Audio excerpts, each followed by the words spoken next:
আসসালামু আলাইকুম ওয়া রাহমাতুল্লাহি ওয়া বারাকাতুহু। একটা বিষয় খেয়াল করে দেখবেন যে অনেকেই মুসলিম ভাই রয়েছে যে তারা মহরম, তারপরে হচ্ছে নবী দিবস পালন, এগুলোতে মানে মিছিল বের করে একটা সুন্দর পোশাক আশাক পরে মানে হিয়া হিয়া করে রাস্তার মধ্যে খুব চেঁচিয়ে বেড়ায়। আমার মনে হয় তখন বোধহয় আল্লাহ পাক বলে যে এদেরকে মানে জান্নাত এরা এরা যখন মৃত্যু হবে তত মানে কবরে আসলেই তাদেরকে জান্নাতে ঢুকিয়ে দেবো। পাগল কোথাকার!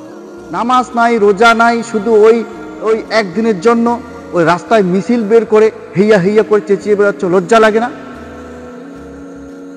এটা কি ইসলাম? এটাকে ইসলাম বলে না।